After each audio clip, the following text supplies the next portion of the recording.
announcement, and then we'll get the talk underway. The tent has been running an hour late. It is now only running a half hour late. Again, the tent is now only 1/2 hour late. Thanks.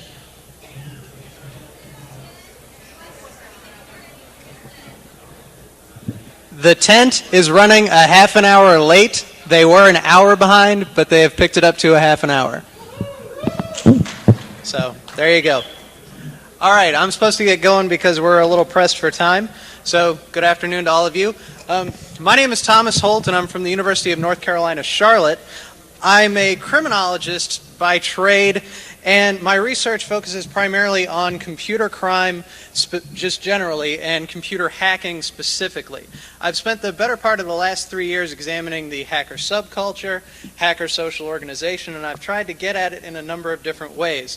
I've been interviewing active hackers, I've been looking at web forums, I've been at DEFCON, and one of the things that's really surprised me in all of my research is the relative lack of women.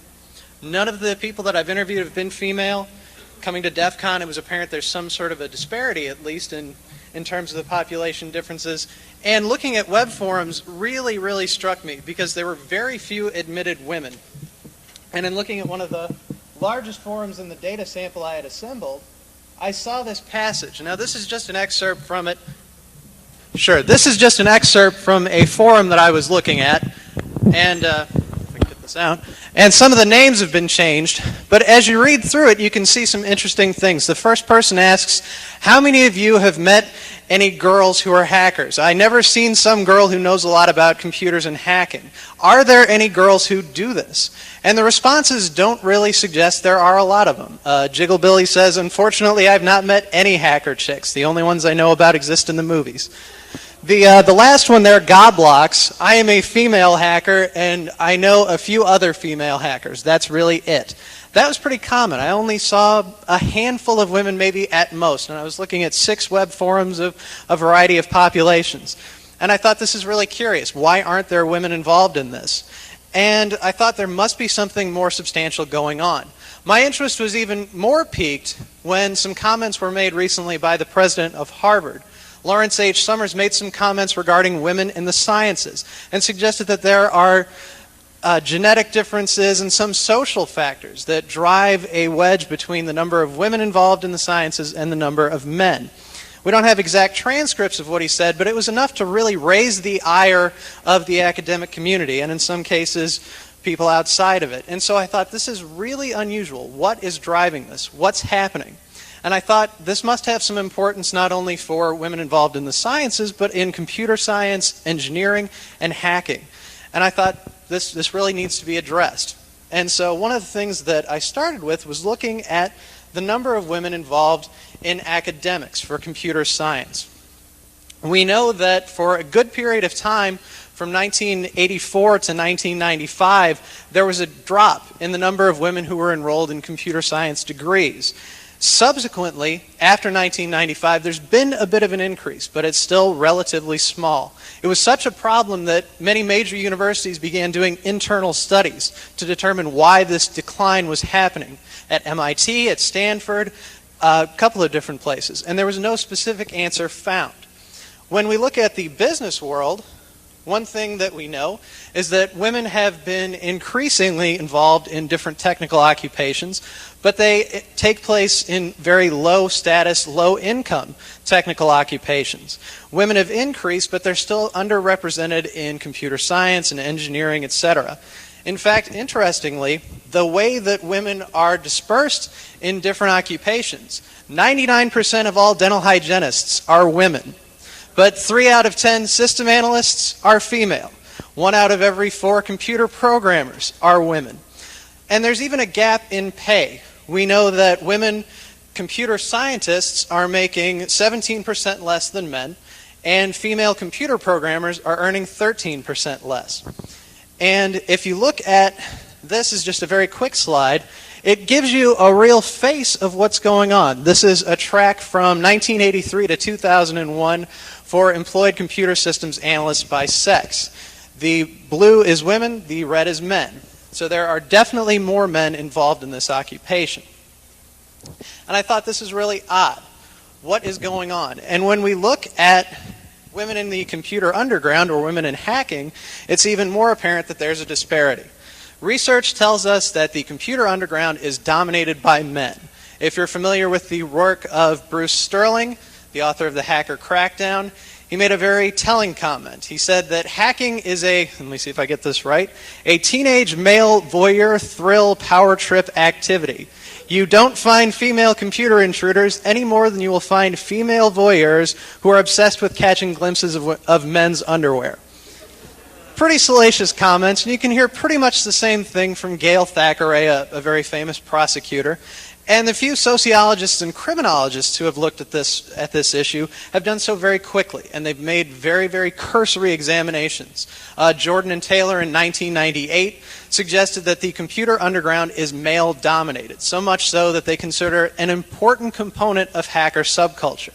A subsequent study by a guy named Thomas suggested that hacking is a boy culture, which is all about demonstrating mastery, whether it's of your physical or your social environment.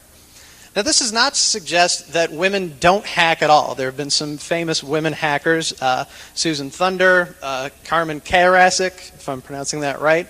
She's been involved in some hacktivism, but that's about it. Aside from that, we don't really get a lot of news on women in hacking. The few journalists who have looked at this problem have suggested that the number of women is increasing, but they don't give us any sort of hard and fast numbers. A publication by Ackerman in 2001 said they're more involved in white hat hacking and security interests, but that's about it. The few women who actually discuss issues of gender and hacking have suggested that there's quite a bit of harassment and difficulty that women face. A researcher by the name of Gilboa in 1996 described a great deal of difficulty that she faced. Sagan suggested that entry-level female hackers experience a great deal of harassment. And a study from Ipsos Reid suggested that the population of 18 to 24-year-old women experienced the most heavy experiences of being hit on or harassed while online. So generally speaking, we know that women are involved in academic computer science careers, but it's relatively small. We know they're in the workforce, but they face some difficulties and some differences. And we know that they are very, very absent from the underground. So why is this? I know I only got 15 minutes, but does anybody have an opinion, maybe as to why there's this disparity? You in the way back, you've had your hand up for a while.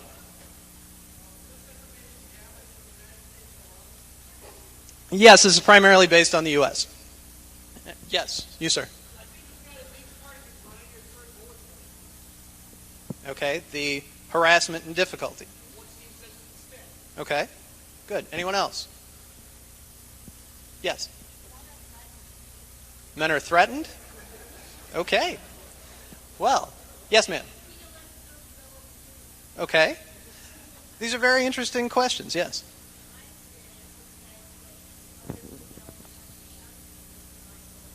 Okay. Others? Okay. Well, sure. She just said that she's been shunned by other women. It's not something that women are expected to do. Would you say that's a pretty good synopsis? Okay. Yes, and then I got to go. So that's why women don't hack.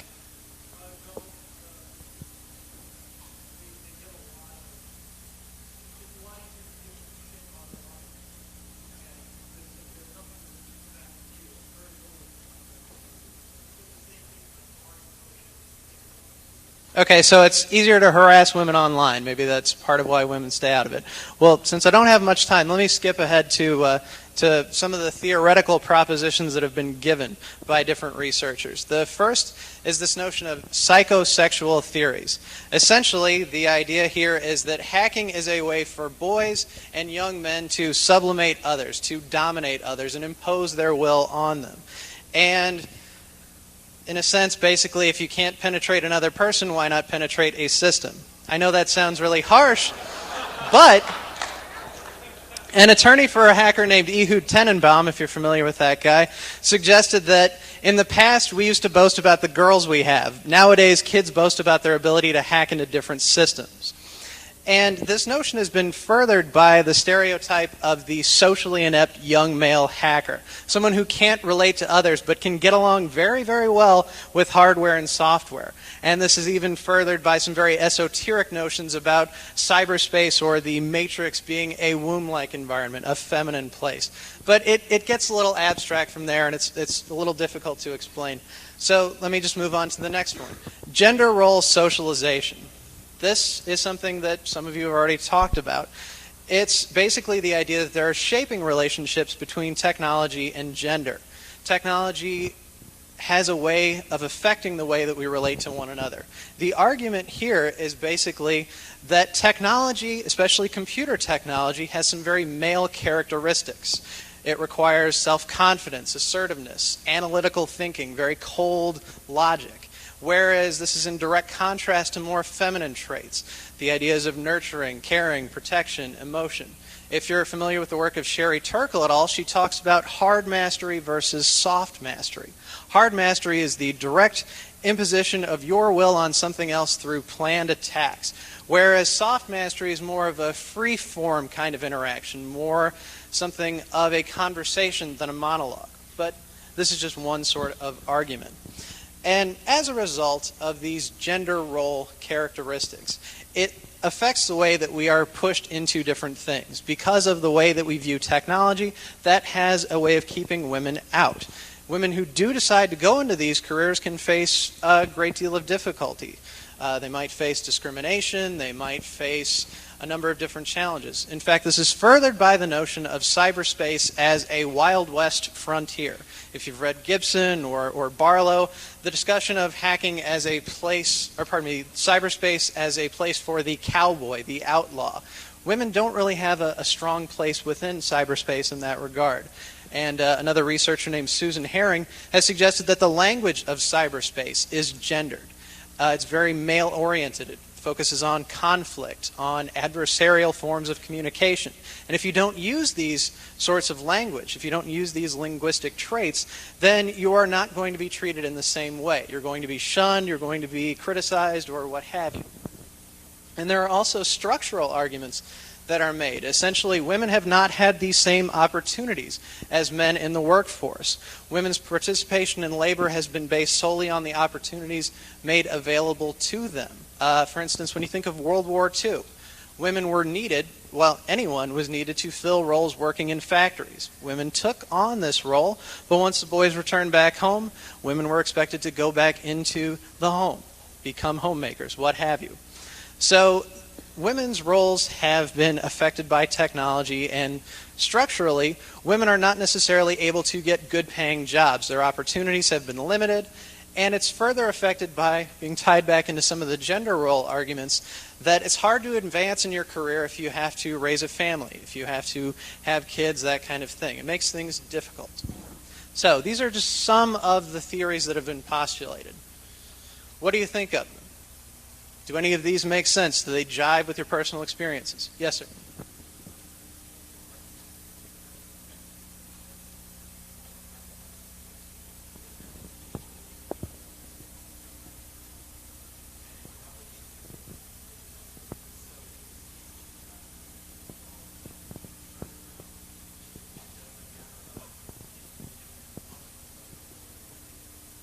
Okay. So because of the ubiquity of technology, these structural arguments don't really make much sense anymore. Okay? Yes, sir.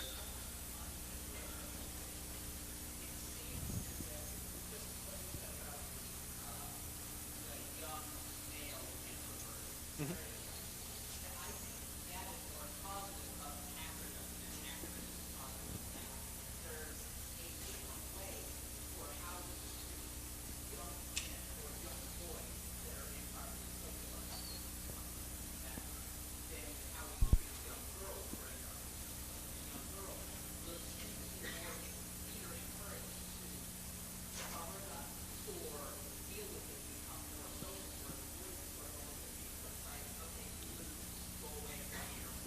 Okay. So the differences in how we deal with boys and girls who are sort of maybe socially awkward is different. That might drive the reason why men are involved in it more disproportionately.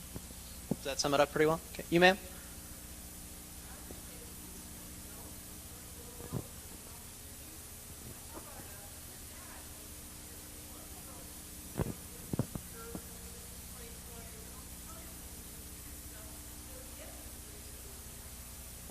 Okay. So you think that these gender role issues are very important, that we don't necessarily give it to girls?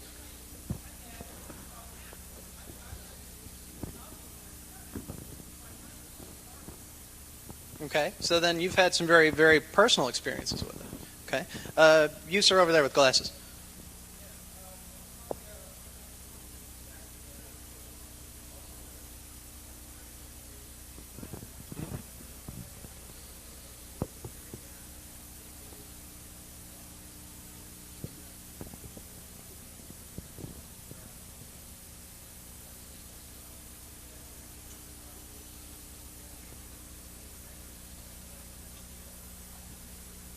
Okay. So the way that computer science programs are set up are also sort of structured because we don't push women into math and that sort of thing at an early age. Maybe that's going to keep them from getting involved in the academic portion of it. You, ma'am, in the black shirt.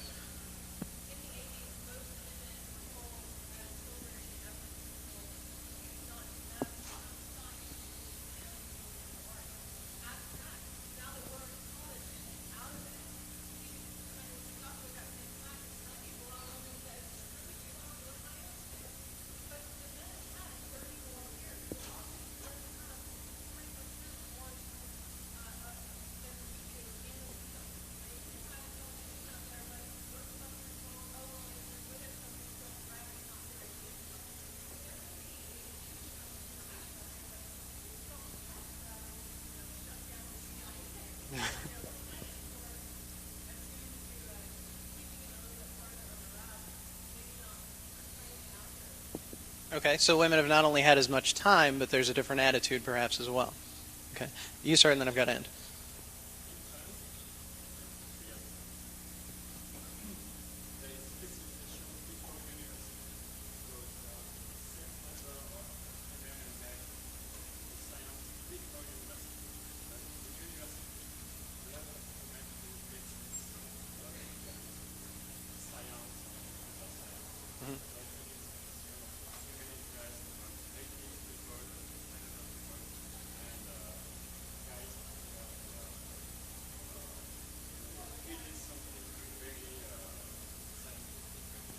Okay. So even in a whole other country in France, that there's experience that's available to both men and women, but by the time they hit the university age, things change. So again, it might have something to do with the gender socialization. Well, I don't have a very specific answer as to which one of these explains it best. And to be personally very frank with you, we need good research that's going to examine the female hacker's perspective. We don't really have it yet. People haven't focused on it very heavily. And to that end, what we're going to need is good research. And one of the best ways to do this sort of research is qualitative research.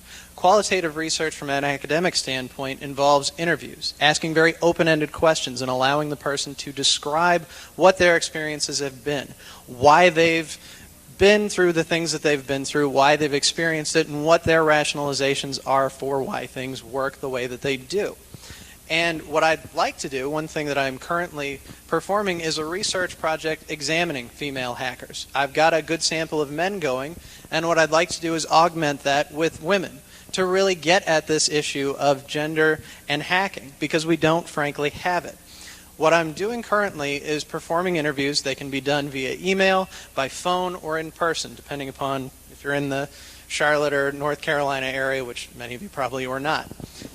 And it's a very simple sort of thing. I ask very open-ended questions. You can be as frank about it as you want.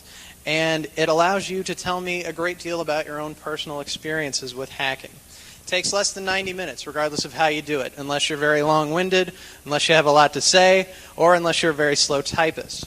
So it kind of depends upon you. And it allows you to talk about a subject you may not otherwise be able to talk about. If you're in a forum and you don't like to admit to people, yes, I am a woman, because maybe you're afraid that it might affect you in a different way. Or if you just really want to find somebody to brag to about all that you've done, then great, you've got the opportunity through me. And since this is a university research project, there are very intensive protections that are available. If you've looked at the DEFCON disc at all for this presentation, you can see the Institutional Review Board protections that I have to provide to you by law. And if I violate it, then it's my butt on the line. Basically what that means is I don't collect any identifying information about you. I don't want to know what your name is. I don't want your phone number. The only thing I want to know is, are you a man? Are you a woman? How old are you? And that's it. So there are other protections I can talk about. One last thing to mention, there are benefits if you do this. I don't have big money, so it's $10 if you complete a survey, and it's $10 if you can refer someone to me who can complete one. This is my contact information. I'm using a very simple email address for this, genderandhacking@yahoo.com, or you can call me. If you're interested in participating, if you think you know someone who would be, pass it along, because I would love to be able to provide you all with some information, maybe advance our understanding of what's going on at a theoretical level. So I've got to go. Thank you.